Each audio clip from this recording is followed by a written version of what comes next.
사도행전 6장 8절부터 15절까지 제가 먼저 8절 봉독하겠습니다. 스데반이 은혜와 권능이 충만하여 큰 기사와 표적을 민간에 행하니 이른바 자유민들 즉 구레네인 알렉산드리아인 길리기아와 아시아에서 온 사람들의 회당에서 어떤 자들이 일어나 스데반과 더불어 논쟁할세. 스데반이 지혜와 성령으로 말함을 그들이 능히 당하지 못하여 사람들을 매수하여 말하게 하되 이 사람이 모세와 하나님을 모독하는 말을 하는 것을 우리가 들었노라 하게 하고 백성과 장로와 서기관들을 충동시켜 와서 잡아가지고 공회에 이르러 거짓 증인들을 세우니 이르되 이 사람이 이 거룩한 곳과 율법을 거슬러 말하기를 마지 아니하는도다. 그의 말에 이 나사렛 예수가 이곳을 헐고 또 모세가 우리에게 전하여 준 규례를 고치겠다 함을 우리가 들었노라 하거늘 공회 중에 앉은 사람들이 다 스데반을 주목하여 보니 그 얼굴이 천사의 얼굴과 같더라. 아멘. 할렐루야. 오늘도 이 예배에 나오신 모든 성도님들을 환영하고 축복합니다. 이 예배를 통하여서 우리를 향하신 하나님의 측량할 수 없는 사랑을 깨닫기를 간절히 바랍니다. 자, 이제 초대교회에 성령과 지혜가 충만한 7 집사가 세워졌습니다. 이 사도들은 말씀 사역 그리고 기도하는 일에 오로지 힘쓰고 교회 안의 전반적인 행정 그리고 영혼들을 돌보는 사역을 감당할 수 있는 7명의 집사가 임명되게 된 거죠. 자, 이 7 집사 중에 우리가 너무 잘 알고 있는 굉장히 유명한 사람이죠. 스데반 집사라는 분이 등장합니다. 8절에 스데반이 은혜와 권능이 충만하여 큰 기사와 표적을 민간에 행하니, 이제 예수의 이름으로 이 스데반 집사를 통하여 또 수많은 표적과 기사가 나타납니다.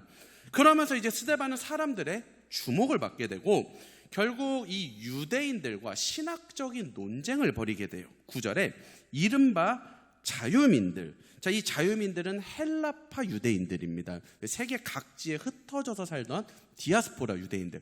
이 유대인들과 신학적 논쟁을 벌여요. 이 유대인들의 특징이 구약 성경만 인정하고 예수님을 인정하지 않는 자들이죠.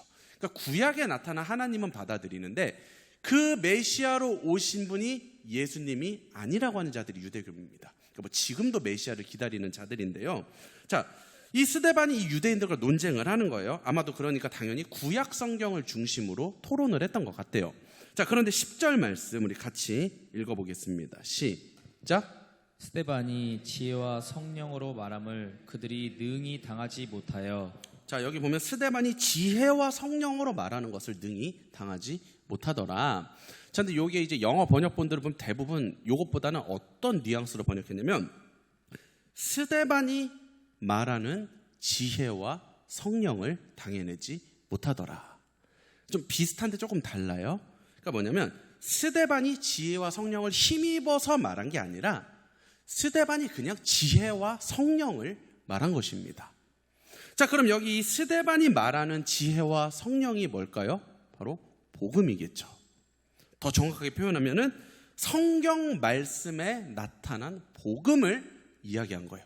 그 복음을 이 유대인들이 당해내지 못했다는 것입니다.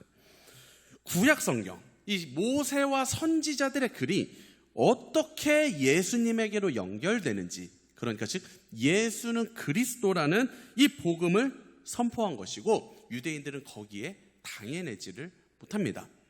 자, 그러면은 거기에 당해내지 못하면 굴복하고 그 예수를 받아들이면 되는데 11절 같이 읽을게요. 시작. 사람들을 매수하여 말하게 하되 이 사람이 모세와 하나님을 모독하는 말을 하는 것을 우리가 들었노라 하게 하고. 자, 여기 보면 사람들을 매수하였다. 자, 근데 원문의 의미는요, 이 헬라어가 선동하다, 부추기다라는 의미를 가져요. 사실 매수와 선동은 조금 다릅니다. 차이가 있어요. 매수는 아예 없는 사실을 퍼뜨리기 위해서 이렇게 뇌물을 주고 다른 것을 말하게 하는 게 매수고요. 왜 예수께서 부활하셨을 때 이 산헤드린 공회가 경비병들을 매수하죠. 그래서 제자들이 이 시체를 훔쳐갔다고 거짓말해라. 이런 게 이제 매수고, 오늘 본문은 뇌물을 줘서 매수했다기보다는 약간 선동과 부추김에 가까워요. 자, 선동과 부추김은 없는 사실을 만들어냈다기보다는 어느 정도 있는 사실인데 그걸 약간 엉뚱한 방향으로 해석하거나 오해해서 그 부분을 이렇게 부풀리는 게 선동이고 부추김입니다. 그러니까 쉽게 말하면 이런 거예요. A를 B라고 말하는 게 매수가 되는 거고 1을 100이라고 말하는 게 이제 선동이고 부추김이 되는 거죠. 자, 그렇다면 이들은 스데반이 말하는 이 지혜와 성령, 이 복음을 어떤 식으로 선동하느냐? 11절 중간에 보면 이런 표현이 있어요. 이 스데반이 모세와 하나님을 모독하였다. 자, 지금 스데반이 구약의 말씀을 해석한 것이 그러니까 거짓말을 한 게 아니라 이들의 귀에는 마치 모세랑 하나님을 모독하는 것처럼 들렸다는 거예요. 그래서 그거를 지금 엄청나게 부풀리는 겁니다. 그래서 이제 스데반을 이 공회에 끌고 옵니다. 13절 말씀 같이 읽을게요. 시작.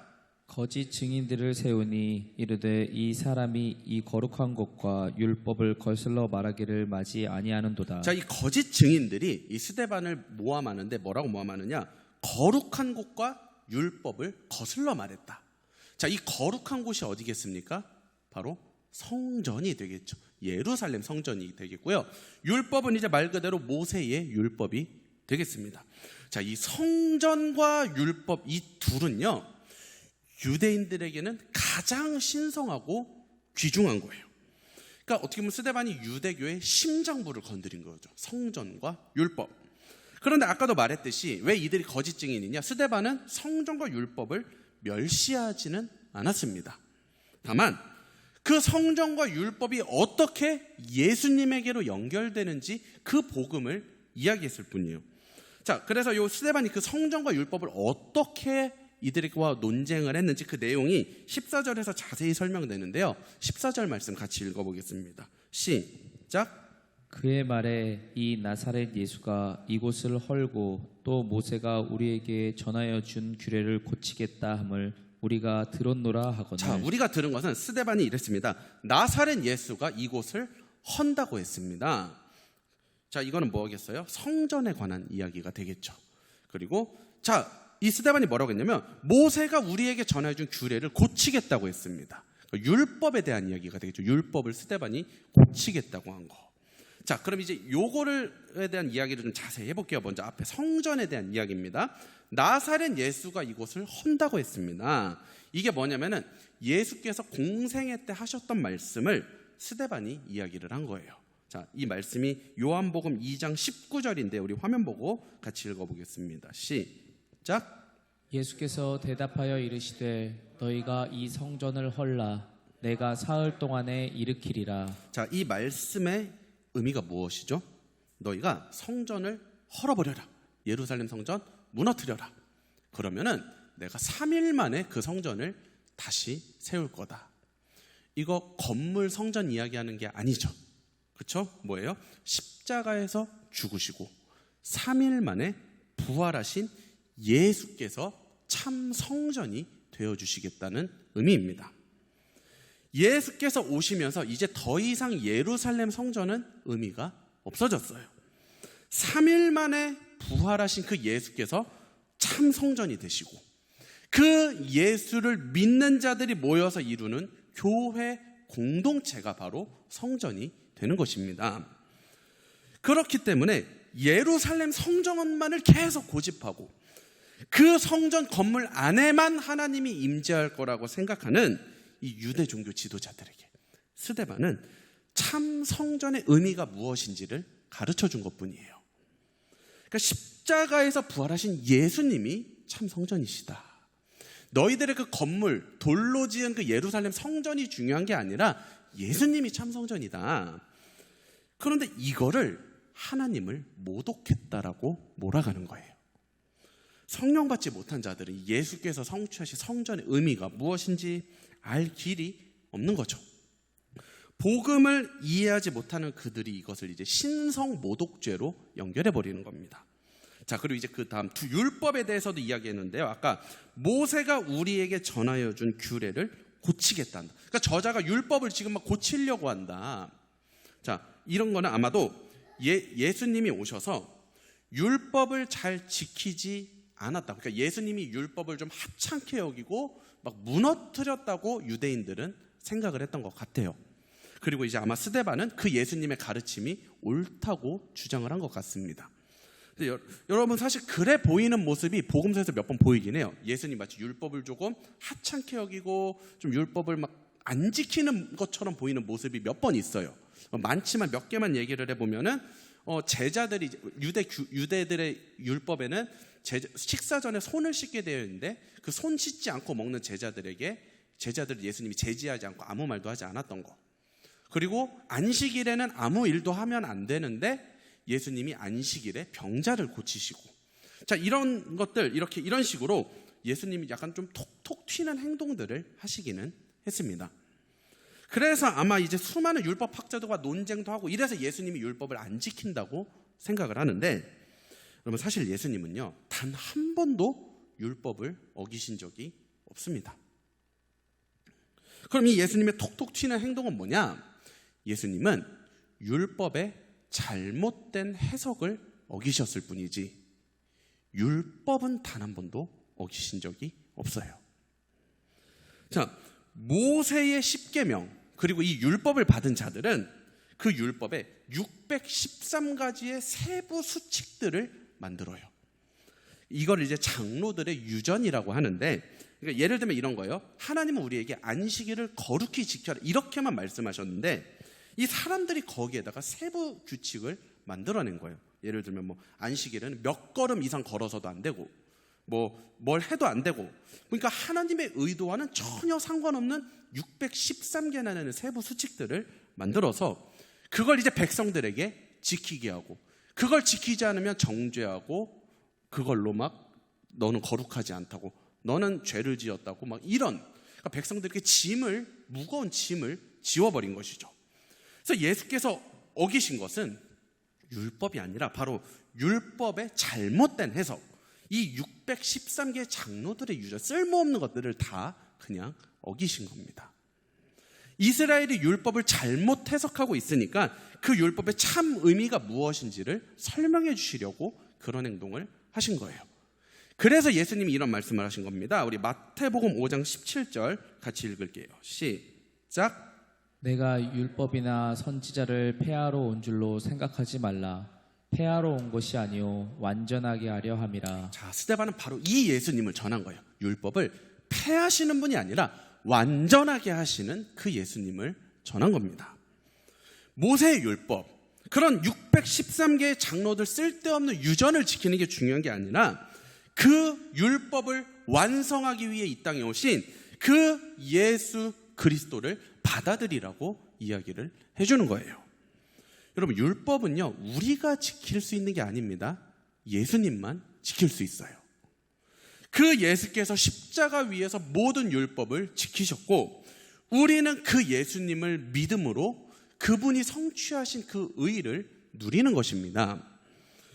그런데 이 개념 또한 그들은 이해하지를 못하고, 이게 마치 모세의 율법을 고치는 거고 정면으로 반박하는 거라고 하면서 모세를 모독했다고 주장하는 거예요. 그러니까 보면 여러분 보세요. 스데반은 그냥 예수를 전했을 뿐이에요. 구약의 말씀들이, 그 말씀들 중에서 특히 성전과 율법이 어떻게 예수님으로 연결되는지 그거를 알려줬을 뿐입니다. 그런데 이들은 그게 하나님과 모세를 모독하고 있다. 그러면서 이제 스데반에게 신성 모독의 죄를 덮어씌워서 이제 뒤에 나오지만, 한참 뒤에 나오긴 하지만 스데반은 결국 이 공회 가운데 이들이 던지는 돌에 맞아서 죽게 됩니다. 역사상 첫 번째 순교자가 되는 것이죠.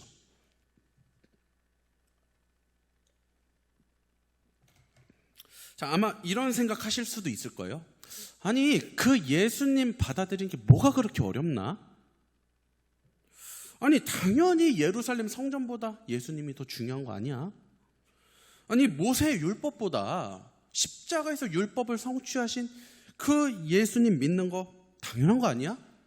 아니, 왜 그렇게들 고집을 부리고 왜 예수를 안 받아들이고 돌까지 저렇게 던질까? 여러분, 아마 답답하실 수도 있는데요, 의외로 지금 돌을 던지고 있는 이들의 모습이 우리 삶 속에도 있습니다. 에이, 목사님, 저는 기독교인이고 저 예수 받아들였습니다. 교회 이렇게 열심히 다니는데 제가 무슨 돌을 던지는 자라고 저에게 그러세요? 저 예수도 안 받아들이고 성경과 율법을 지킨다고 돌을 던지는 저 유대인과 저는 다릅니다. 여러분, 과연 다를까요? 자, 우선 이 스데반과 논쟁하던 이 유대인들은요, 그 스데반이 하나님과 모세를 모독한다고 했죠. 누가 보면은 이 유대인들이 하나님을 엄청 사랑하는 것처럼 착각할 수도 있어요. 이들은요, 하나님을 사랑해서 이러는 게 아닙니다. 이들이 왜 이렇게 들고 일어서냐면 하나님을 사랑해서가 아니라 그동안 자신들이 옳다고 생각했던 것들, 자기들의 삶이 부정당하고 있기 때문에 그걸 그냥 하나님을 모독하고 있다고 몰아가는 것뿐이에요. 하나님을 사랑해서 그러는 게 아니라 자기들의 삶이 부정당하고 있기 때문에 나타나는 반응인 겁니다. 이들에게 예루살렘 성전이 의미하는 건요, 단순히 그냥 하나님을 예배하는 장소, 하나님의 말씀, 율법, 그 이상을 의미해요. 유대인들에게 성전과 율법은 그들의 삶 전체입니다. 예루살렘 성전 건물에 담겨있는 그들의 역사, 율법을 중심으로 만들어진 613가지의 조항들에는 그들의 모든 가치관, 지식, 정신, 신념, 사상, 경험, 거기 다 담겨 있어요. 그러니까 단순히 그냥 유대교라는 종교적 산물에만 그치는 게 아니라 내가 그동안 인생을 살면서 옳다고 여겨왔던 모든 신념이 그 성전과 율법에 다 담겨 있는 겁니다. 그런데 예수께서 오셔서 갑자기 이 성전과 율법을 막 다 해치는 것처럼 보여요. 아까 이야기한 것처럼 그건 해치는 게 아니고 성전과 율법의 온전한 의미를 알려주시는 건데, 지금 유대인들 입장에서 그렇게만 보이는 거예요. 마치 이거를 해치는 것처럼. 예루살렘 성전이 아니라 예수 그리스도가 참 성전이라는 것, 그리고 율법을 성취한 분이 예수님이라는 것을 받아들인다는 것은 이들에게는 자신들의 인생 전체를 부정해야 하는 것과도 같습니다.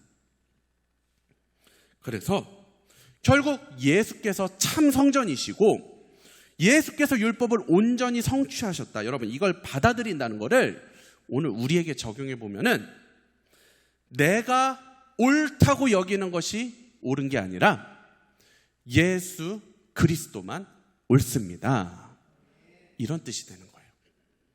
내가 그동안 인생을 수십 년 살아면서 맞다고 생각해왔던, 그렇게 살아왔던 내 신념과 내 사상이 옳은 게 아니라 하나님만 옳습니다.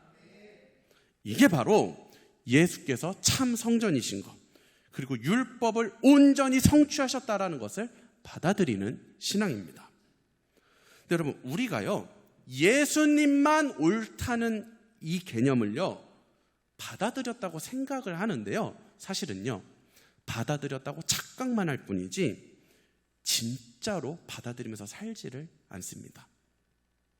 평소에는 다 인정합니다. 아, 예수님이 당연히 옳습니다 하는데요, 결정적인 순간에는요, 우리는 그때 딱 내 이성과 사고의 틀을 못 내려놓고 하나님이 틀렸다고 하는 게 우리 모습이에요. 우리가 신앙생활하는 모습입니다.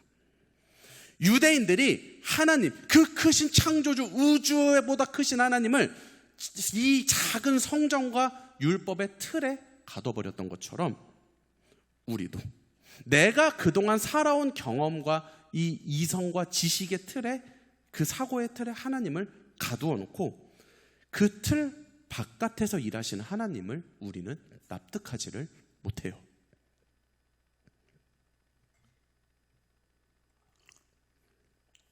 저의 이야기를 좀 예로 들게요. 제가 이제 전에 사역지에서는 좀 자주 몇 번 했던 말인데, 이곳 은혜 입은 교회 강단에서 처음 꺼내는 이야기입니다.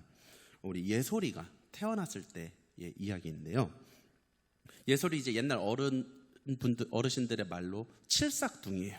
그러니까 7달 만에 태어난 아이입니다.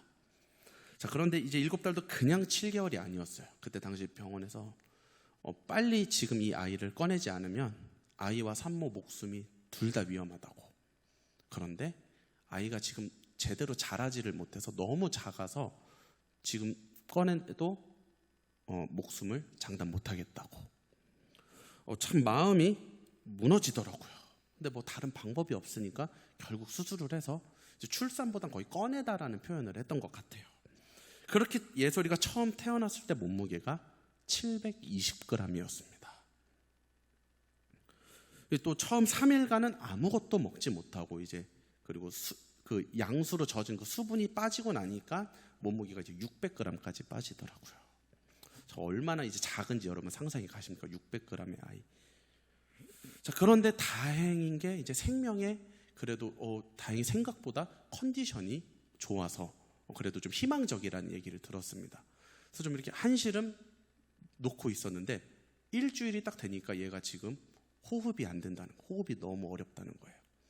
왜 그런가 했더니 이 폐로 들어가는 혈관이 막혀서 그 막힌 거를 뚫는 수술을 해야 되는데 그러려면 전신 마취를 또 해야 된다고.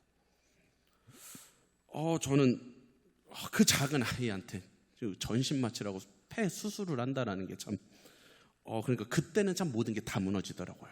그러니까 딱 이제 처음 태어난다고 했을 때까지는 어떻게 이렇게 버티고 있었는데 그 딱 수술해야 된다는 얘기에 딱 무너졌습니다.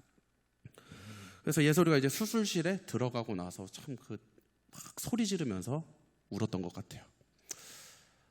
그러면서 하나님께 좀 불평했어요. 어떻게 이러실 수 있냐고 하나님. 좀 너무 해도 너무하신 것 아니냐고. 그때는 무너지더라고요. 그런데 다행히 하나님의 긍휼과 함께 기도해 주시던 분들 덕분에 수술이 그때 너무 잘 되었고 예솔이가 지금 저렇게 건강하게 잘 자랐습니다. 근데 중요한 게 있어요. 여기서 예솔이 건강해졌다는 것보다 더 중요한 사실이 그때 예솔이를 살려주셨던 이 하나님의 긍휼이 당연한 게 아니라는 것입니다. 생명의 주권자는 하나님이십니다. 그분 소관이에요.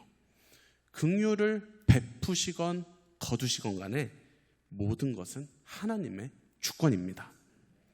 근데 우리는 어떻게 생각해요? 하나님은 당연히 긍휼을 베풀어야 한다고 생각합니다.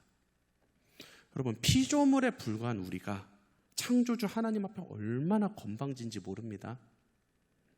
이게 바로 내 스스로의 생각과 사고의 틀이에요.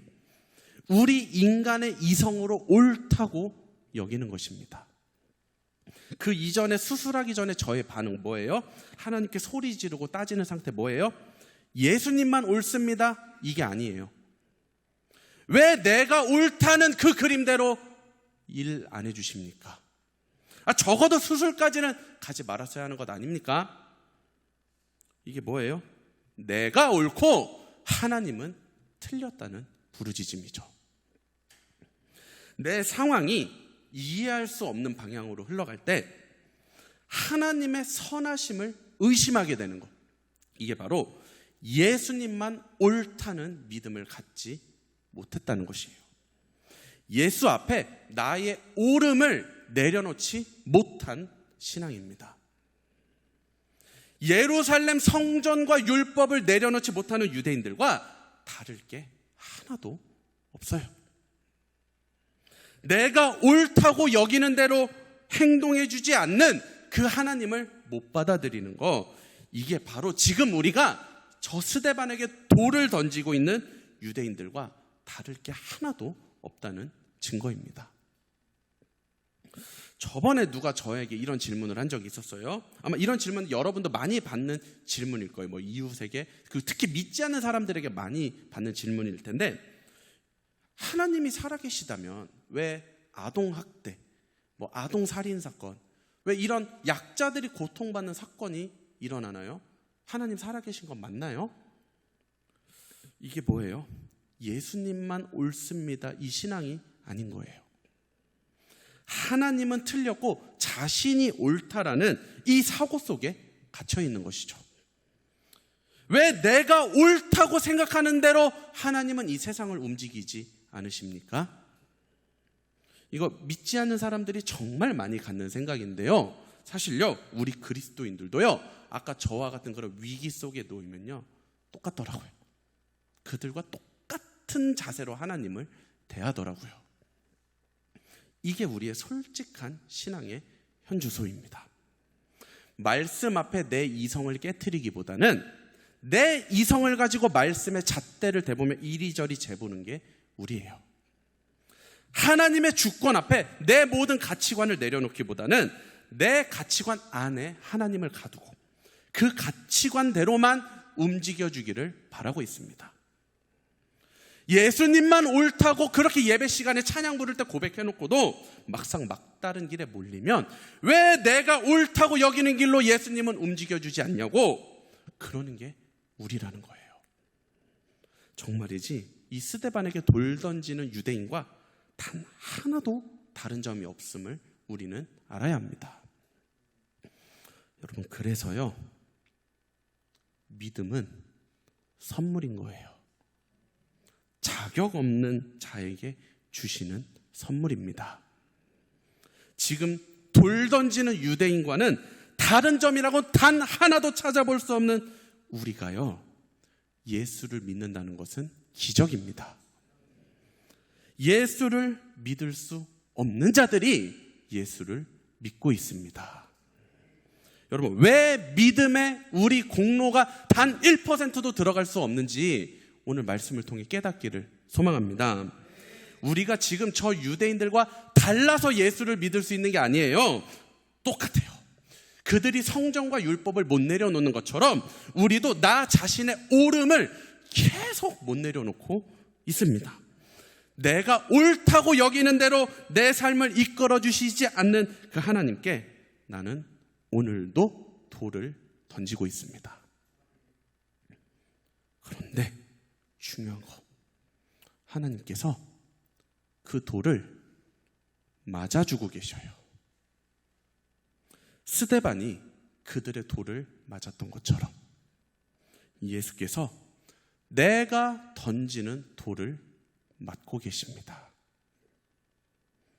왜 예솔이가 수술해야 합니까? 하나님 앞에 이렇게 소리쳤을 때 하나님께서 저를 책망하지 않으셨습니다. 야, 너는 사역자가 돼갖고 믿음이 그것밖에 안 돼? 이러지를 않으셨어요.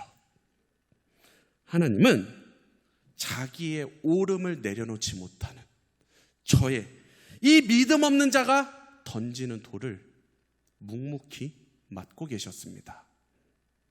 그리고 저에게 이렇게 외치시는 것만 같았어요. 그래도 나는 너를 구원할 거야. 그 돌에 맞아서 내가 대신 죽어서라도 나는 너를 내 자녀로 만들 거야. 구원 얻는 믿음이라는 걸 도저히 가질 수도 없고 가질 수준도 안 되는 나에게 그 믿음을 선물로 주고 싶으셔서 그 돌을 다 맞겠다고 하십니다. 그게 우리 아버지세요. 그게 우리 하나님이십니다. 그분이 우리 예수 그리스도십니다. 여러분, 스데반이 돌에 맞는 부분, 이거 굉장히 교회에서 설교가 많이 되는 부분이에요. 여러분들 다 지금 신앙생활하면서 한두 번씩은 들어보셨을 거예요. 근데 대부분의 설교에서 우리 그리스도인을 스데반의 비유를 많이 합니다. 스데반처럼 돌에 맞더라도 담대히 복음을 전해야 된다고 그래요. 근데 제가 이 말씀을 어제 묵상하는데 아무리 생각해도 우리는 스데반이 아니더라고요. 우리는 스데반이 아니라 그 스데반에게 돌을 던지는 유대인에 더 가깝습니다. 구원 얻을 자격이라고 정말 하나도 없는 내 옳음을 내려놓지 못하고 하나님께 돌을 던질 수밖에 없는 게 우리 믿음의 수준인데, 그런 우리에게 찾아와 주셔서 그 돌 맞아주시고 대신 죽어주셔서 우리를 구원하고 싶으신 것이 우리 하나님의 마음이에요. 그 하나님의 마음을 깨닫는 이 시간 되시기를 간절히 바랍니다.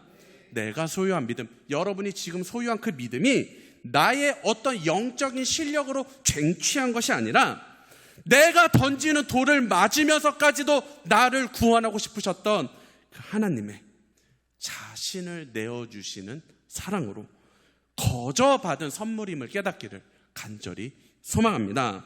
그래야 해서 이 감격을 잊지 말고 살아가시는 우리 모든 성도님들 되시기를 주님의 이름으로 축복합니다. 기도하겠습니다. 하나님 감사합니다.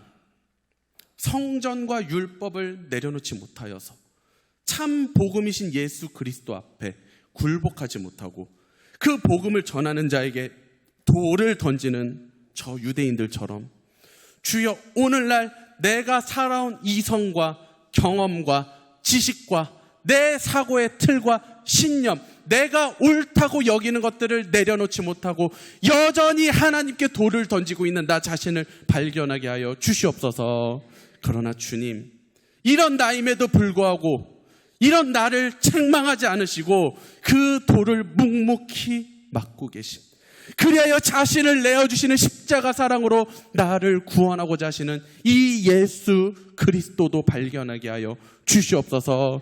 그렇게까지 해서라도 나를 구원하고 싶어 하시는 이 하나님의 마음을 깨닫기를 소망합니다. 이 시간 예수 그리스도 앞에 우리의 모든 옳다고 여기는 것들을 내려놓게 하여 주시옵소서. 나의 지식과 이성과 사고의 틀과 내 모든 경험을 내려놓게 하여 주시옵소서. 예수님만 옳습니다. 하나님만 옳습니다. 이 믿음이 우리에게 선물로 주어지게 하여 주시옵소서. 감사를 드리며 예수님의 이름으로 기도드립니다. 아멘.